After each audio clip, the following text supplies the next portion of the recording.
क्या मृत्यु के बाद पुनर्जन्म मिलता है? जानिए 6 रहस्य। जो जन्मा है वह मरेगा ही, चाहे वह मनुष्य हो, देव हो, पशु या पक्षी, सभी को मरना है।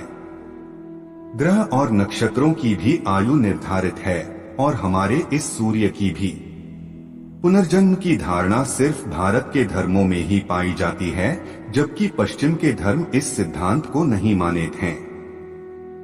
परंतु सवाल यह है कि क्या मृत्यु के बाद पुनर्जन्म मिलता है और पुनर्जन्म आखिर होता क्या है? वीडियो में आगे बढ़ने से पहले हमारे YouTube चैनल जीवन ज्ञान संगम को लाइक सब्सक्राइब करें और कमेंट में जय श्री राम लिख दे। आपका कल्याण ही कल्याण होगा। 30 सेकंड में अगला जन्म।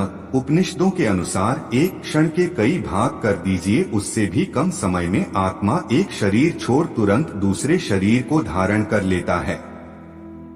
यह सबसे कम समयावधि है। सबसे ज्यादा समयावधि है 30 सेकंड। परंतु पुराणों के अनुसार यह समय लंबा की हो सकता है, 3 दिन, 13 दिन, सवा माह या सवाल साल।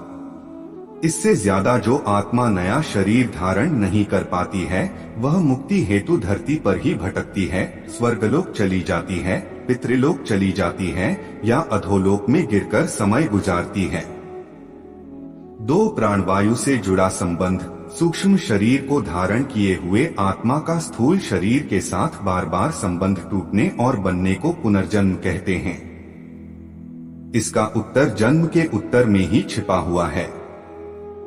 दरअसल सूक्ष्म शरीर और स्थूल शरीर के बीच जो प्राणों का संबंध स्थापित है, उसका संबंध टूट जाना ही मृत्यु है और उसका जुड़ जाना ही पुनर्जन्म है। 3 मुक्त जरूरी। कर्म और पुनर्जन्म एक दूसरे से जुड़े हुए हैं। कर्मों के फल के भोग के लिए ही पुनर्जन्म होता है तथा पुनर्जन्म के कारण फिर नए कर्म संग्रहित होते हैं। इस प्रकार पुनर्जन्म के 2 उद्देश्य हैं। पहला यह कि मनुष्य अपने जन्मों के कर्मों के फल का भोग करता है, जिससे वह उनसे मुक्त हो जाता है। दूसरा यह कि इन भोगों से अनुभव प्राप्त करके नए जीवन में इनके सुधार का उपाय करता है, जिससे बार बार जन्म लेकर जीवात्मा विकास की ओर निरंतर बढ़ती जाती है तथा अंत में अपने संपूर्ण कर्मों द्वारा जीवन का क्षय करके मुक्तावस्था को प्राप्त होती है। 4 दूसरे जन्म की जाति पुनर्जन्म के बाद मिलती है। कौन सी योनि, यह सभी सोचते होंगे। जन्म को जाति भी कहा जाता है, जैसे उदाहरणार्थ वनस्पति जाति, पशु जाति, पक्षी जाति और मनुष्य जाति। कर्मों के अनुसार जीवात्मा जिस शरीर को प्राप्त होता है वह उसकी जाति कहलाती है। यदि अच्छे कर्म किए हैं तो कम से कम मनुष्य से नीचे की जाति नहीं मिलेगी। बुरे कर्म किए हैं तो कोई गारंटी नहीं। 5 पुनर्जन्म पर शोध। गीता प्रेस गोरखपुर ने भी अपनी एक किताब परलोक और पुनर्जन्मांक में ऐसी कई घटनाओं का वर्णन किया है जिससे पुनर्जन्म होने की पुष्टि होती है।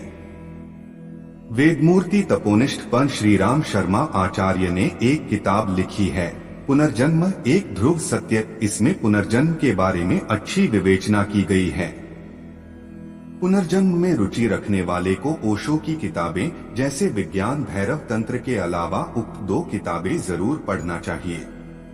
ओशो रजनीश ने पुनर्जन्म पर बहुत अच्छे प्रवचन दिए हैं। उन्होंने खुद के भी पिछले जन्मों के बारे में विस्तार से बताया है।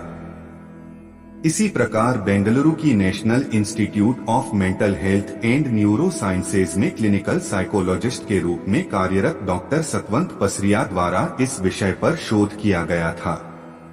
उन्होंने अपने इस शोध को एक किताब का रूप दिया जिसका नाम है glimpse of reincarnation empirical study of cases in India's. इस किताब में 1973 के बाद से भारत में हुई 500 पुनर्जन्म की घटनाओं का उल्लेख मिलता है।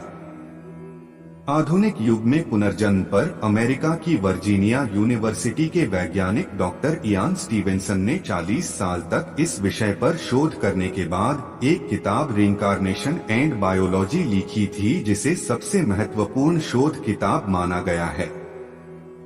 6-8 कारणों से लेती आत्मा पुनर्जन्म। 1 भगवान की आज्ञा से। भगवान किसी विशेष कार्य के लिए महात्माओं और दिव्य पुरुषों की आत्माओं को पुनः जन्म लेने की आज्ञा देते हैं। 2 पुण्य समाप्त हो जाने पर संसार में किए गए पुण्य कर्म के प्रभाव से व्यक्ति की आत्मा स्वर्ग में सुख भोगती है, और जब तक पुण्य कर्मों का प्रभाव रहता है वह आत्मा दैवीय सुख प्राप्त करती है। जब पुण्य कर्मों का प्रभाव खत्म हो जाता है तो उसे पुनः जन्म लेना होता है। 3 पुण्य फल भोगने के लिए कभी कभी किसी व्यक्ति द्वारा अत्यधिक पुण्य कर्म किए जाते हैं और उसकी मृत्यु हो जाती है, तब उन पुण्य कर्मों का फल भोगने के लिए आत्मा पुनः जन्म लेती है। 4 पाप का फल भोगने के लिए। 5 बदला लेने के लिए आत्मा किसी से बदला लेने के लिए पुनर्जन्म लेती है। यदि किसी व्यक्ति को धोखे से, कपट से या अन्य किसी प्रकार की यातना देकर मार दिया जाता है तो वह आत्मा पुनर्जन्म अवश्य लेती है।